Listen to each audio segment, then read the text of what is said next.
I didn't say it, but the head honcho, head coach Pete Carroll of the Seattle Seahawks recently compared Seattle's rookie second-round pick Boye Mafe out of Minnesota to a former Seattle Seahawks legend. That's right, I'm talking about Mr. 56 himself, Cliff Avril, who in 5 seasons with the Seahawks accumulated 34.5 sacks and helped lead Seattle to a Super Bowl win back in 2013 and yet another Super Bowl appearance, a second straight Super Bowl appearance against the New England Patriots back in 2014-2015. And if you don't believe me, here's what head coach Pete Carroll had to say. Quote, "He's really talented. He's the closest looking fit to Cliff Avril that we've seen," Carroll said at Thursday's minicamp media session. "The explosion, the flexibility, the bend that he has. Cliff had a great career for us in the league, and if he can get anywhere near that, it would be a great plus for us. It looks like he's got the chance to be that kind of player, but we'll see how that goes. Hopefully he's going to work with Cliff this offseason. That's going to help." I think it's also helped that Cliff Avril has already reached out to Boye Mafe. Shortly after being drafted, Cliff Avril actually gave him a phone call. And so hopefully that leads to high-end production in Seattle for years to come, because if you guys haven't noticed, in the last 2 years, Seattle has finished in the bottom 10. That's right, in the bottom 10 in the entire NFL in sacks. Last year, the Seahawks finished 24th, which is okay. The year before that, they did manage to finish 7th in the NFL on the heels of Jamal Adams setting the all-time record for sacks in the season by a DB with 9.5. And so, yeah, okay, they were finished 7th, but the year before that, in 2019, 31st in the NFL in sacks, second to last in the NFL in sacks. 31st, that's not going to cut it. So in 2 of the last 3 seasons, Seattle's has managed to finish bottom 10 in the entire NFL, and it has not been since 2018, since Seattle last had an edge rusher, an edge defender, a defensive end, an outside linebacker finished with double-digit sacks in a season. Can y'all guess who that name was? Frank Clark. And so now all eyes are on Minnesota edge defender Boye Mafe. Now, he did have a slow start to his career at Minnesota. He started off as a reserve his first 2 to 3 seasons over there, but in his last year at Minnesota, 10 tackles for a loss, 7 sacks, or was it 7.5 sacks? One of the two. And he had 40-plus tackles. He was easily the best defender that Minnesota had, and relatively speaking, didn't have a lot of help.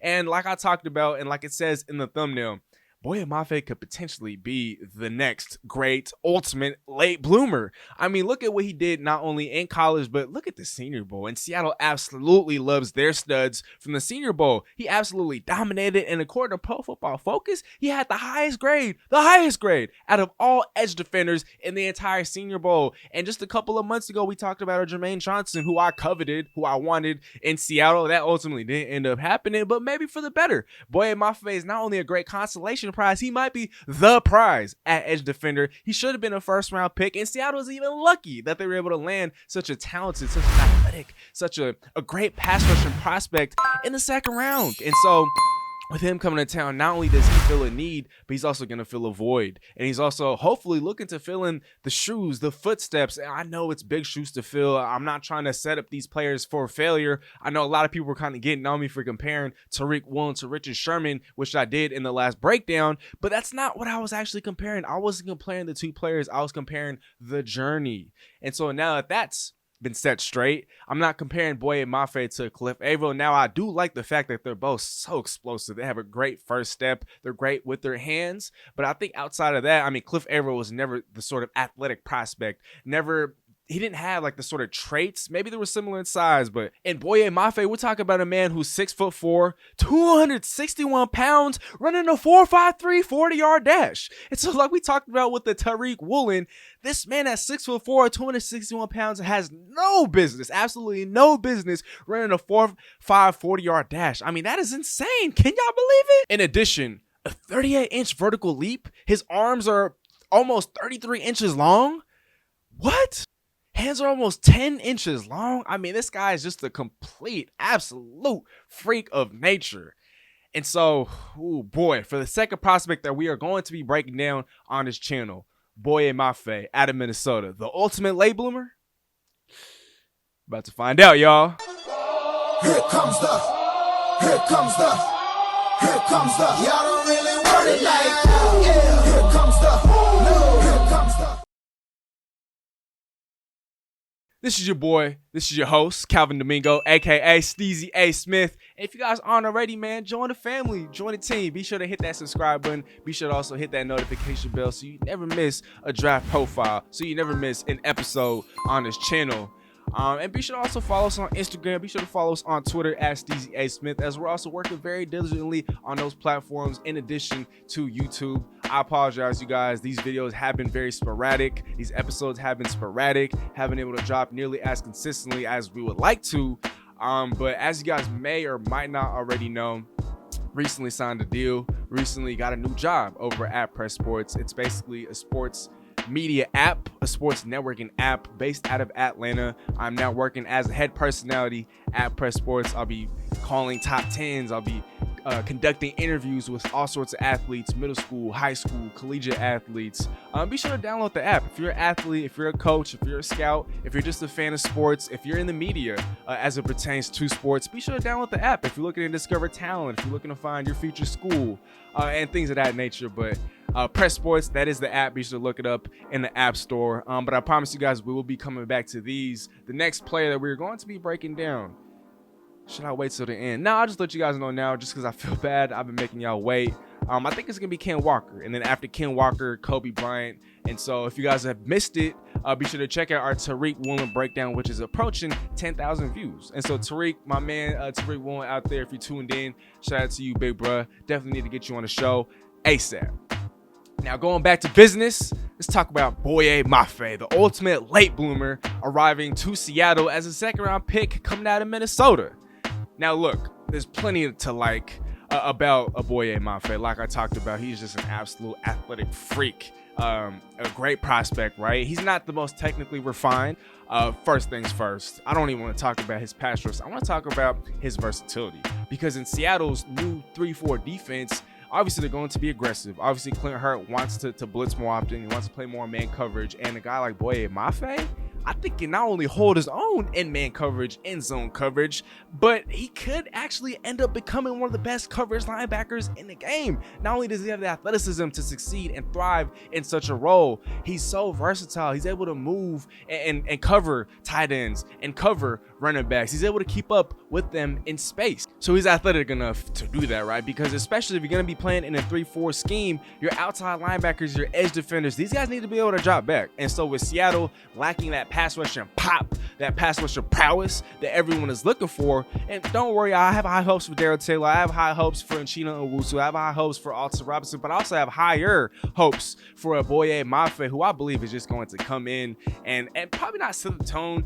immediately, but I definitely feel like with his raw tools and what he brings to the table, his traits, he's going to be playing in a scheme that perfectly suits him. And we talk about a guy like Clint Hurt. This guy just loves, and he brings the best out of his defensive linemen. He is a defensive line coach after all. And so with the Boye Mafe, I think he's in a perfect situation. Again, scheme wise, he plays for a team that believes in him. He plays for a coach who develops defensive linemen with the best of them. I mean, look at Seattle's defensive line, especially in the interior. This defensive line is going to be stacked. Plenty of proven depth, plenty of proven veterans. Al Woods, Poona Ford, Brian Monet, Shelby Harris coming over from Denver in that Russell Wilson trade. Now there's a Boye Mafe and Alton Robinson. There's also Uchenna Nwosu. There's a Darryl Taylor. All these guys are versatile. These guys, especially the edge defenders, these guys can drop back. We're not going to need a Carlos Dunlap. Seattle isn't going to need a Benson Mayowa dropping back in coverage. A Boye Mafe now in coverage is more of a sight to see. And so on top of that, I think as a pass rusher, like we talked about, he's still somewhat raw. He definitely needs to develop a couple of counter moves